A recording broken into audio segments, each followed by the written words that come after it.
Hey everybody, and welcome back to Bar Run Forge. Today, Bar Run Farm. I'm sure some of you guys have been asking or thinking about our chickens and kind of the status of our chickens. You know, we built this little chicken barn last year, and our hens have done a really good job in here. They've laid well. We started with 10, 5 of each breed, Isa Browns and Leghorns.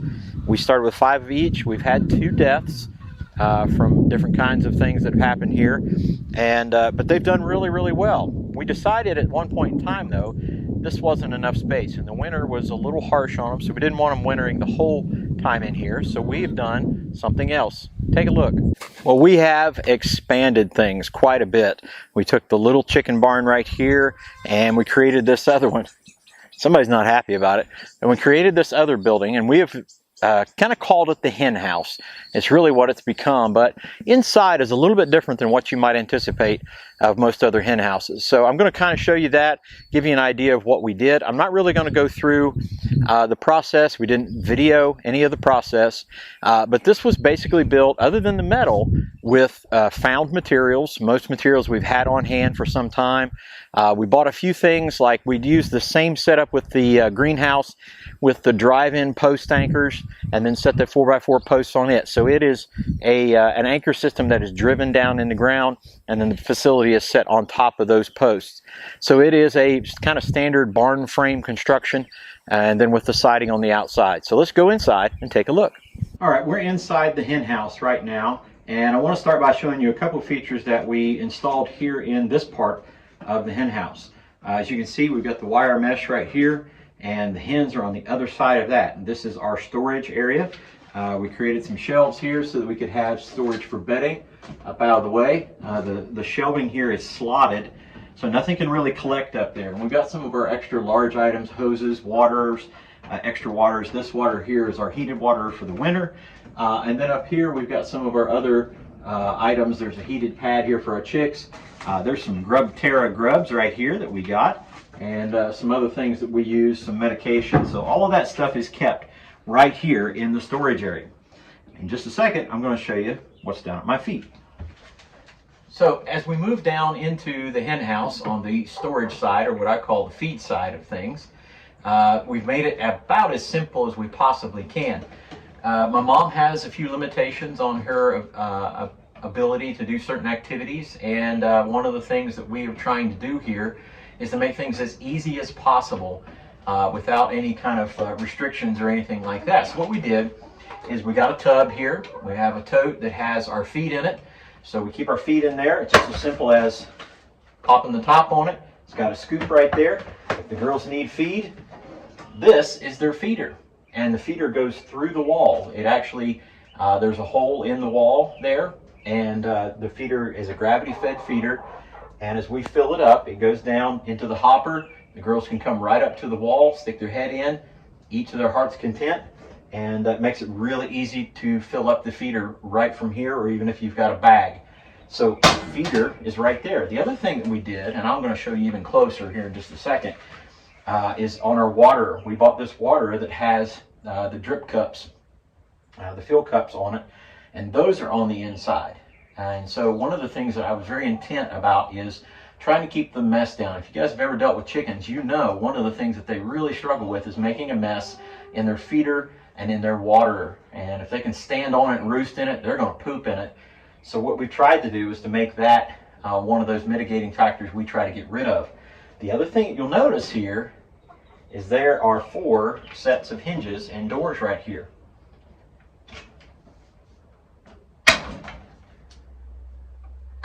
There they are, the nesting boxes, accessible to the outside. Must have some junk in it. Yep. Accessible to the outside. So to check for eggs, basically all they have to do, anyone would have to do, is just pop the latch on this, reach in, and there is a gap right up here. So without disturbing the hens, we can look right in the gap up above here and see if there are eggs down in the nest. Makes it really easy to collect, and you don't disturb or stress out the birds. In a second, I'm going to show you the watering system, but for right now, kind of show you what the nests look like. And you can just reach right in there and get the eggs. We've got bedding in there, and we've got a ledge on the inside that I'll show you from the inside here in just a second. Here's our watering system. Very simple. This is a bucket, and we got this, I think, from Rural King. It's got a lid that latches real nice and tight so nothing gets down in there. And you can just open it up. You can do one of two things. You can lift it up as a bucket, take it to the hydrant, fill it up that way. You can lift it up, fill it in with another bucket, or you can just bring a hose in and fill it up. The girl's actually going to need a little bit of water here in a little bit. So essentially what we can do is just take that bucket away. If you look right here, you can see some of those watering cups. And I drilled 2 holes right here in the wall. So this water can be brought away from the wall without any hindrance, again, to the girls. I don't have to go in there.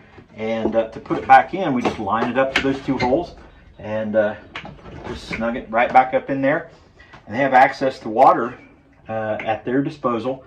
And they basically get to choose how much they drink and how they drink it. And it makes it real easy for the person on this side to go ahead and fill their water up. It's not hindrance to the nesting boxes, it's not hindrance to the feeder. There's a gap in between. Everything works out really smoothly. Now let's take a peek inside where the girls hang out. Hi, ladies. Now they don't want to go out of there. So basically we just close the door right behind them. You can see there's a roost in each of the nesting boxes.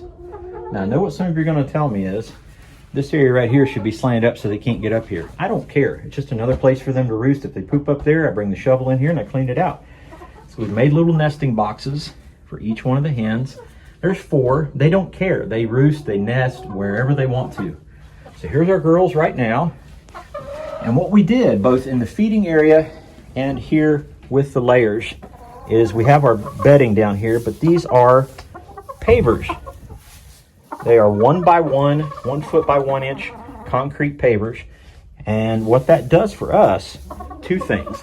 We have a real issue with varmints getting inside to the chickens. These are not free range chickens. So what this does for us is it helps keep the varmints out, but also it makes for a super easy cleanup. Now, as we move through, you can see we can isolate from one side to the other because this is the original door that goes into the other little chicken barn. So we can just shut that door and we can isolate if we got a sick one, or we've even had some times where they peck each other, and so that'll help us isolate. And if we need to bring some in for the winter, if it gets really cold, we can isolate them in here. So from out here you can see into the storage room, the feed room, and as I back up you can see how much room they've got. Now down in those gaps right there, I've got a little bit of Saccrete I'm going to pour in that area just to keep it a little bit more tight and away from the varmints. But this is such a wonderful place for our girls to hang out. We got the little skylight right there. It's going to be bright on you for a second, so there's light that comes in natural. And we got a plan to bring power into this building. And there they go, nice and secure. Now, as you can see, the hen house is right next to the greenhouse. The convenience here is for us with the water. The water hydrant is right there. We can bring a hose over here, fill up the water if they need to. We can water anything around the garden and the garden beds and the greenhouse. So that's convenient. The other thing that this is going to help us with is directly behind where the camera is, and there'll be some videos on that, is where Eli's new house is going to go. We've already got some of the work done on that, but we're getting ready to trench a line from the greenhouse where the hydrant is over to his building. While we're doing that, we're also bringing in electrical power because the pole is just right over here. We've got such a convenient setup for that all to happen. While we're doing that, we're going to trench in a small line to come here into the hen house. When we bring it into the hen house, we'll be able to have a light and we'll be able to have an electrical outlet, say for heaters, fans, things like that. And then we'll have that same setup in for the greenhouse as well. So this is really going to be a huge upgrade here at Bar Run Farm, and especially for these ladies right here. But we have a couple other surprises for you too. Here on the farm, these get called a lot of different things. Some people call them silos, corn cribs.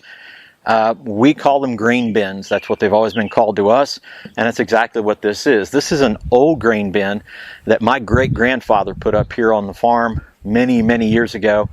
This old grain bin that we haven't used but one time in my 50 years here on the farm He's just been sitting idle. And so I had a pretty good idea the other day. We were in one of the farm stores, and the lady who was in charge of all the chicks said, "Hey, you looking for some chicks? Want some chickens?" And I said, "No, not really." She said, "I'll make you a really good deal." So long story short, I said, "Okay, give me 20. She made me a pretty good deal on those 20. She said, "Wait, I've got more than 20 in this tub." I said, "How many do you have?" She says, "A lot more than 20. So she made me another deal. When it was all said and done, we got a really good deal, and we ended up with 32. And we have converted the old grain bin into a chicken barn. So here are well, they were chicks, but they are growing. They are adolescent birds right now, and some of them are starting to make those adult noises. And there are 32 different kinds of Brahmas and Americanas, as best we know. And they are just doing great. They're very healthy in here. This is a aerated floor, so they get airflow. And as you can see, the sides, it's an old corn crib style silo or grain bin. Grain bin is what we call it. So the airflow is good in here. And there's a decent amount of light, not super bright in here. But again, if we need to bring a cord in here, we can bring a cord in to run a fan or a light or something like that.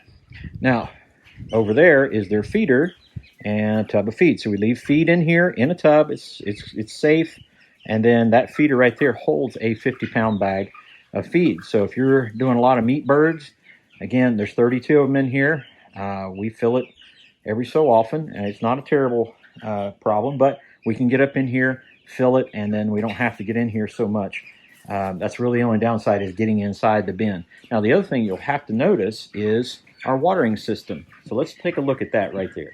You know, as I've stated before, one of the biggest issues I've always had with waterers is just chickens will get up and roost on everything, and everything, including their water, their feeder, everything that they can get up on, they will get up on. And I just really love these little watering cups. And so I had the idea that if we had that tank outside, I would run the gravity lines in here, punch 4 holes in here, and then basically the chickens push on these little tabs and a watering cup fills up. And that's it. That's as simple as it gets. It's a gravity feed system. And no mess, no fuss, no muss, as they say. And they've been using it. Took them a little while to get used to it. But they figured it out that if you push in on that little yellow tab, you get water. So they figured it out. They're getting water. And this is really, really nice. Nobody has to come in here to make sure they've got water. We make sure the tank has water outside, and the one hose reaches over to it, so we don't have to connect a bunch of hoses and drag a bunch of hoses. Everything works out really good. Well, that's what we know about our chickens. Our setup with them has really turned out to be really neat. I'm really loving the fact that Mom or Michelle can go into the hen house, collect eggs, feed, water, and not really have to go through much trouble to make that happen. And that's a blessing to me. And it's given the hens more space. And then utilizing the old grain bin has really been a plus for us. You know, there's really not much of a hassle with taking care of them. You know, the water is outside. There's no mess on the inside. We'll clean that pen out every so often and basically throw it on the compost pile, and it works out really great. The only issue is to go inside and fill the feeder. The feeder holds a 50-pound bag of feed, so it takes care of a good bit of feed. And it goes for a little while for them. It's no big deal, and we take care of that. So everything seems to be going really, really well. The hens are laying well. Everything just seems to be going well. Now, the other thing that what this does for us is not only the convenience, but the idea that we are consuming, we are taking in what God has blessed us with, and the fruits of our labor as well. And boy, it's a real sense of pride to watch those things that you've seen from the beginning and care for them and watch over them from the very beginning. And it does remind us of how God watches over us. You know, Jesus even told the parable and told the story to his disciples to consider the lilies, consider the sparrow. When we consider the sparrow and we consider the lily, they don't worry about what they will eat, how they will be clothed. None of those things are of a concern to them. And why? Because their Heavenly Father cares for them. He looks after them. I don't know that these chickens have much of a care or worry because we care for them, we look after them. But how much more does God care for us than he does a sparrow or a lily or a chicken? How much more does he care for us? And what a blessing it is to know that in our hearts, God cares for us even more than those things that we could possibly care the most, what we consider to be the most about. What a blessing to come to you and to bring you the news about the farm here and the news of Jesus Christ and the love of God. Thank you guys so much for coming in. We'll see you on the next one. God bless. Take care.